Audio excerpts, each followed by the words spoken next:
Good afternoon, Hattiesburg. Thanks for joining us for this COVID-19 and city news briefing for Tuesday, August 18th. We'll start with today's numbers. These are system-wide numbers for Forest General, Merit Health Wesley, Hattiesburg Clinic, SIMRI, and the Moffitt Health Center at USM. As of this morning, 46,911 tests have been conducted. 5,420 of those had come back positive. 40,686 had come back negative. We had 818 tests which are currently pending. Hospitalizations today, we are at 83 COVID positive patients between Merit Health Wesley and Forest General. 5 of those are under investigation. That's about 7 under the average for the last 2 weeks. In ICU, of those 83, 28 are in the ICU at both our hospitals. That's about 7 under where we've been for the last 2 weeks. The promising sign for us is that we're finally starting to see the hospitalization number come down. If you remember, toward Friday, Saturday, we were over 100, and then we had a steep drop-off. Some of that drop-off is due to this next slide, which we hate reporting, but we did have 2 additional deaths reported today. That takes us to 10 deaths in the last 7 days. 7 of those are in Lamar County, 3 are in Forest County, taking the totals 59 COVID-related deaths in Forest County, 22 in Lamar. Statewide today, there's 795 new cases with 34 new deaths. We also look at the number of new positive cases. In Forest County, that was 13 today. In Lamar County, that was 1. Obviously, we like seeing low numbers. Some of that's going to be because of the weekend, so we'll kind of see how the next few days roll out. Totals to date, 1,937 in Forest County, 1,298 in Lamar County. Metro areas 3235. The 5-day average, we're continuing to see some promising signs there. This is where we take the number of new positive cases today and average it with the 2 days prior and the 2 days after. And so continuing to see that number continue to sort of drop off and then plateau and then drop off again. We hope that will continue for us. The inside 14-day number, this is where we take the number of positive cases that have been reported in the last 14 days in each county.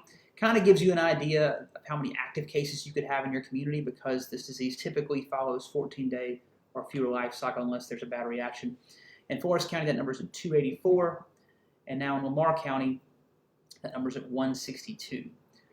This is kind of how this is laid out over the past few days. Of course, the end of July, beginning of August was kind of our peak time, when we were getting well over 800 people metro area wide.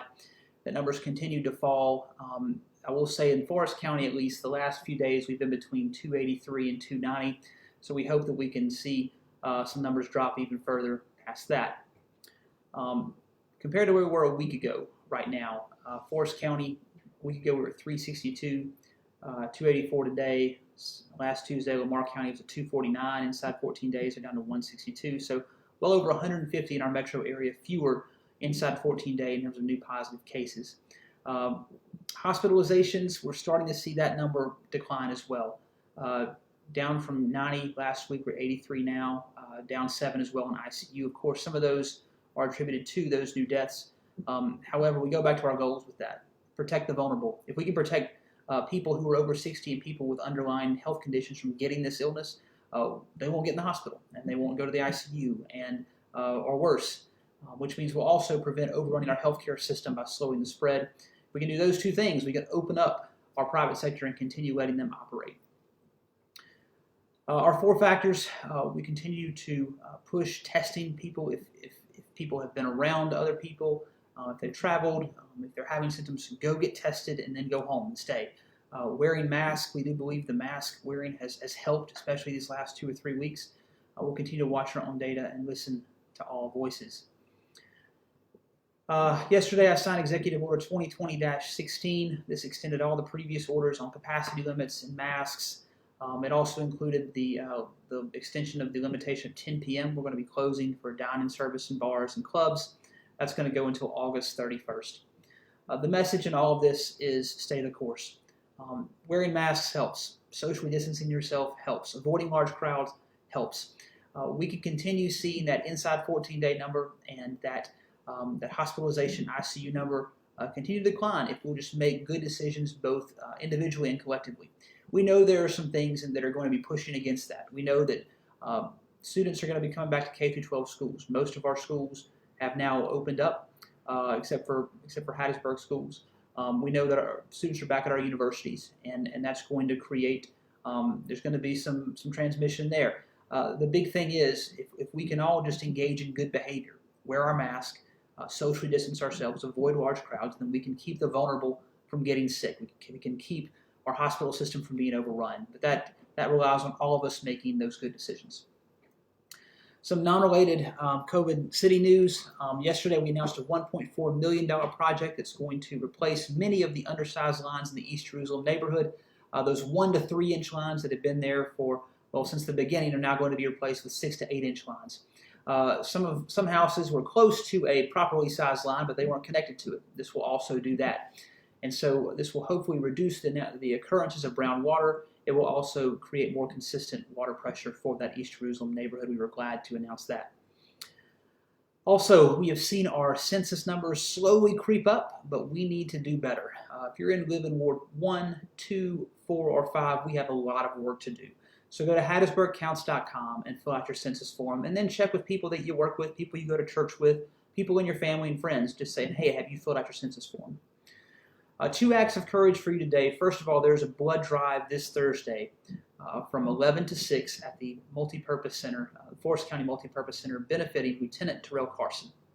If you know Terrell or his brother or his sisters or his parents who have been long-time members of their church and long-time members of their neighborhood and leaders in our community, the Carson family is loved, and we need to make sure that we show up for Lieutenant Terrell Carson. So this Thursday, from 11 to 6, please donate blood at the Forest County Multipurpose Center.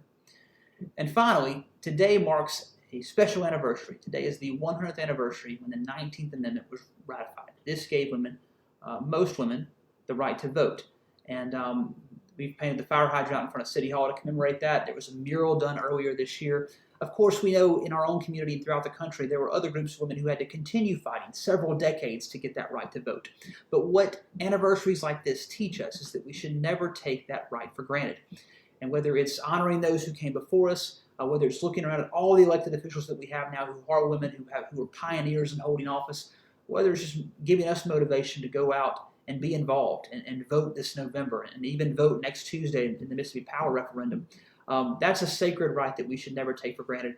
And that story of the 19th Amendment, when that last legislator in Tennessee cast the vote, making Tennessee the 36th state officially ratifying the 19th Amendment, we should be telling that story and telling the story of the civil rights movement to the next generation, making sure they never take that right to vote for granted. So to all of those who came before us, to all of those leading right now, and to you who just show up on Election Day and cast a vote, thank you. As we go into the rest of the week, remember to wash your hands, take care of yourself mentally and physically, wear a mask if you go out in public, do only what is essential, and remember, right now you are safer at home. Have a great rest of the week.